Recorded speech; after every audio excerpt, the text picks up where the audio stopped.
1920 में अचानक भारत की तमाम मस्जिदों में दो पुस्तकें वितरित की जाने लगी। एक पुस्तक का नाम था कृष्ण तेरी गीता जलानी पड़ेगी और दूसरी पुस्तक का नाम था 19वीं सदी का लंपट महर्षि। ये दोनों पुस्तकें अनाम थी। इसमें किसी लेखक या प्रकाशक का नाम तक नहीं था और इन दोनों पुस्तकों में भगवान श्री कृष्ण, हिंदू धर्म इत्यादि पर बेहद अश्लील, बेहद घिनौनी बातें लिखी गई थी। और इन पुस्तकों में तमाम देवी देवताओं के बाद इतने बेहद रेखा चित्र रेखाटे गए थे जिसे हिंदू अगर देख लेता तो उसका खून खौल के उठ जाता। और धीरे धीरे ये दोनों पुस्तकें भारत की हर एक मस्जिद में वितरित की जाने लगी।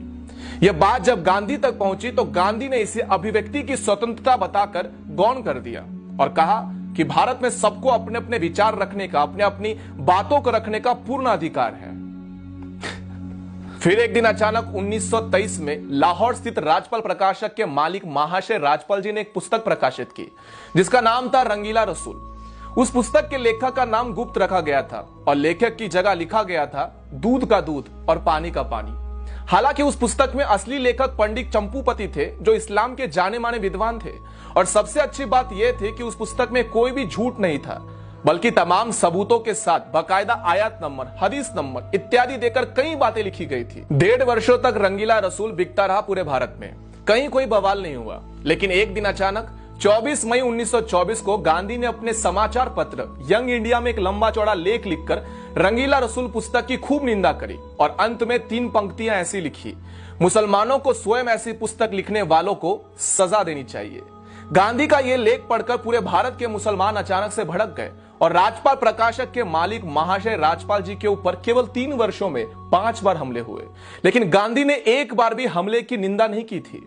मजे की बात यह है कि कुछ मुस्लिम विद्वानों ने उस पुस्तक रंगीला रसूल का मामला लाहौर उच्च न्यायालय यानी कि हाईकोर्ट में दायर किया। हाईकोर्ट ने 4 इस्लामिक विद्वानों को न्यायालय में खड़ा करके उनसे पूछा कि उस पुस्तक में ऐसी कौन सी पंक्ति है जो सही नहीं, आप स्वयं बता दीजिए। चारों इस्लामिक विद्वान इस बात पर पूरी तरह से सहमत थे कि इस पुस्तक में कोई गलत बात नहीं लिखी गई। फिर लाहौर उच्च न्यायालय ने महाशय राजपाल जी पर मुकदमा खारिज कर दिया और उन्हें बाइज्जत बरी कर दिया। फिर उसके बाद 30 अगस्त 1924 को गांधी ने यंग इंडिया समाचार पत्र में एक और भड़काने वाला लेख लिखा और इस लेख में उन्होंने इशारों में ऐसा लिखा था कि जब व्यक्ति को न्यायालय से न्याय नहीं मिले तब उसे अपने आप प्रयास करके न्याय ले लेना चाहिए। उसके बाद महाशय राजपाल जी के ऊपर 2 बार और हमले का प्रयास हुआ और अंत में 6 अप्रैल 1929 का हमला जानलेवा साबित हुआ जिसमें मोहम्मद इल्म दीन नामक एक युवक ने गदा से महाशय राजपाल जी के ऊपर कई बार वार किए जिनसे उनकी मौत हो गई थी। जिस दिन उनकी हत्या हुई उसके 4 दिन बाद गांधी लाहौर में थे। लेकिन गांधी महाशय राजपाल जी के घर पर शोक प्रकट करने नहीं गए और ना ही अपने किसी संपादकीय में महाशय राजपाल जी की हत्या की निंदा की। उसके बाद अंग्रेजों ने मुकदमा चलाकर मात्र 6 महीनों में महाशय राजपाल जी के हत्यारे इल्म दिल को फांसी सुना दी और वो भी इसलिए कि देश में हिंदू समाज जो था वो पूरी तरह से उबल रहा था और अंग्रेजों को लगा यदि उन्होंने जल्दी से फांसी नहीं दी तब अंग्रेजी शासन भी बर्खास्त हो जाएगा, खतरे में आ जाएगा। उसके बाद 4 जून 1929 को गांधी ने अंग्रेज वाइसरॉय को चिट्ठी लिखकर महाशय राजपाल जी के हत्यारे की फांसी की सजा को माफ करने की अनुरोध किया था। और इसके अगले ही दिन अपने समाचार पत्र यंग इंडिया में एक लेख लिखते हुए जिसमें गांधी ने यह साबित करने का प्रयत्न किया था कि हत्यारा तो निर्दोष है, नादान है, क्योंकि उसे अपने मजहब का अपमान सहन नहीं हुआ और उसने गुस्से में आकर यह हत्या करने का निर्णय ले लिया। दूसरी तरफ तब तक के जाने माने बैरिस्टर मोहम्मद अली जिन्ना ने भी लाहौर हाईकोर्ट के अंदर बाकायदा एक बैरिस्टर की हैसियत से इस मुकदमे में पैरवी करते हुए कहा था कि अपराधी मात्र 19 वर्ष का लड़का है, लेकिन इसने जो अपराध किया है वो बहुत ही बड़ा जघन्य अपराध है।